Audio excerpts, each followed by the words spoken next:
Welcome to Sophie Daddy's channel.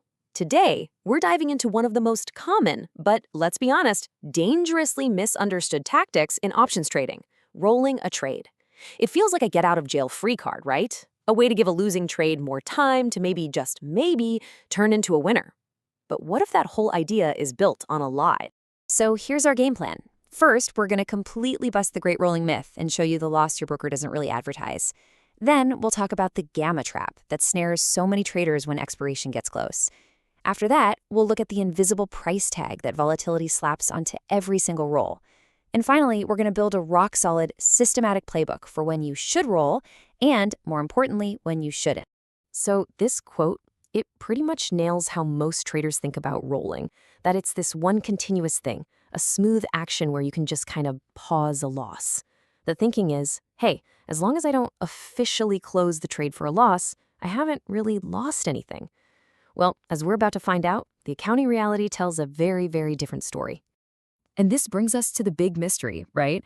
You go through the motions, you roll your trade, and your trading platform even flashes net credit at you. You feel good.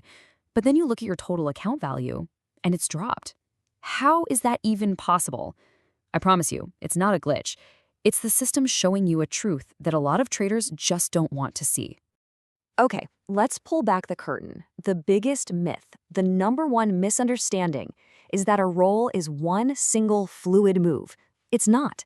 It is two totally separate things. You're closing one trade, and you're opening a brand new one. Period. And you know, the math is stubborn. It doesn't care about our feelings.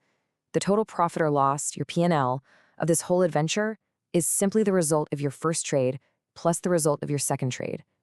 The roll is just the set of clicks you make to do it. It doesn't magically blend the two outcomes together. Let me make this super clear with a quick example. Let's say you sell an option. You get $1 credit. Nice. But then, oops, the stock moves against you, and now that option costs $4. So to roll, you have to do two things. First, you buy back that original option for $4. Then you sell a new one, maybe for a later date, and you get $4.50 for it. Your broker says, hey, awesome, you got a 50-cent net credit on that roll. But, and this is the part everyone misses, the second you bought back that original option for $4 after you only got one for it, you locked in a permanent, real $3 loss. That 50 cents of credit you just got, that doesn't touch the old loss. That's just the starting point for a completely new bet. That $3 loss is real, it's realized, and it already hit your account's bottom line. And this is where the brokerage platforms can really mess with your head. When you roll, that first trade is officially closed out. It's a realized loss on your books for the year. The new trade starts with a clean slate. That net credit is just cash in your pocket. But what's so sneaky is how the P&L open on your screen resets to 0. It makes it feel like you have a fresh start, when really you might just be digging a hole that was already there even deeper. Okay, so if we've established that a roll actually locks in a loss, then the decision of when to pull the trigger becomes everything. This can't be a gut feeling you get in the middle of a market panic. It has to be a system. You know, most retail traders live over here on the left. The trade goes bad, fear kicks in, and they roll based on hope. The pros? They live on the right. They use preset triggers based on cold, hard data. The goal is to take your emotions, put them in a box, and let the math drive the car. And to understand the most important trigger, we got to talk about gamma. Look, the simple way to think about gamma is that it's the accelerator pedal for your risk.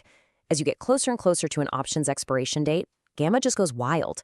It's like the fuse on a firecracker getting shorter and shorter. A small move in the stock can suddenly cause a massive, explosive change in your options price. And this sets up a just terrible deal for you. In those last few weeks before an option expires, you're taking on this insane, exponential gamma risk. The risk of getting totally wiped out. And what are you getting in return? Smaller and smaller scraps of theta or time decay. It's an awful trade-off. You're risking $1 to make a penny. So what's the systematic fix? Well, tons of research points to this number, 21 days to expiration, or DTE. The rule is dead simple. Once your option hits that 21-day mark, you either close it or you roll it. It doesn't matter if it's a winner or a loser. This mechanically yanks you out of the trade before that gamma risk can blow up in your face. It's how you cut off that catastrophic tail risk. All right, so it's not just about when you roll. There's another whole layer of hidden costs we need to talk about. The price you're paying to roll isn't just about the premiums you see on the screen. It's being secretly dictated by the market's fear level, which we measure as implied volatility. This brings us to a concept called the term structure. Don't let the name scare you. It's just a simple graph that shows whether the market expects more volatility, more risk, in the near future or the far future. In the shape of this simple graph can make your roll cheap or ridiculously expensive. In a normal, calm market, we call that contango, longer-term options have higher volatility. That means you get paid more to sell them, which helps pay for your roll. It's subsidized. But in a panic market, everything flips upside down into what's called backwardation.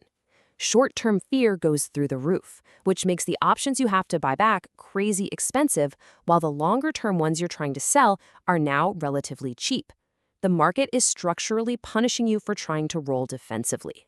And, oh yeah, it gets worse. There's this weird thing called the sticky delta effect. Basically, in a crash, the market's whole volatility structure doesn't just sit still, it slides down with the stock price. And what that means for you is that when you try to roll a losing put down to a safer, lower strike, the credit you get is way less than you think. It's like another hidden tax the market charges you for being wrong. And all of this leads to what might be the most dangerous trap of all, the Vega trap. When you roll your trade out to a later date during a volatility spike, you are swapping a near-term option that has low sensitivity to volatility for a longer-term option that has very high sensitivity. You are literally doubling down on your volatility risk at the exact moment that volatility is exploding. It's like trying to put out a fire with gasoline. Okay, wow. So we've seen the myths, the traps, the hidden costs. It sounds pretty bad, right? So how do we actually put this all together and trade intelligently? Well, it all comes down to having clear, mechanical rules for whatever strategy you're using. So, for a simple strategy like a covered call or the wheel, the rules are pretty straightforward. Your main goal is to try and roll up to a higher strike and out to a later date, but only if you can collect a net credit. But here's the most important part, the hard stop. If you find yourself having to roll out more than 60 days just to squeeze out a few pennies of credit, it's not worth it. Let the stock go. Capital efficiency is king. Free up your money for a better trade. Now, for something more complex like a short strangle, the defense has to be different. Let's say the market drops and your put side is getting tested. Your first move isn't to touch the losing side. It's to roll the untested side, the call, down closer to the current price. This is called a slide. It collects more premium and helps get your overall position back to neutral. And the hard stop, the absolute line in the sand, you never ever let your call strike roll down past your put strike.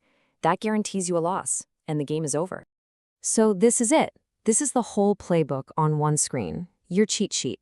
For whatever strategy you trade, you need to know, before you even place the trade, what's your first move? What's your backup plan? And most importantly, what is your hard stop? What's the point where you stop defending and just get out? This isn't emotion, it's just simple mechanics. And that brings us to the final, really provocative question. After everything we've talked about, that a roll realizes a loss, that it's super expensive in a panic, that it can trap your capital for months, you have to ask yourself this. Is it possible that sometimes the smartest, most professional, and in the long run the most profitable move is to just not roll at all? To simply take the small, defined loss, close the trade, and move on to the next idea? Because that I'll never take a loss mindset, that's what turns a small paper cut into a catastrophic wound. The real skill isn't just knowing how to roll, but knowing when not to.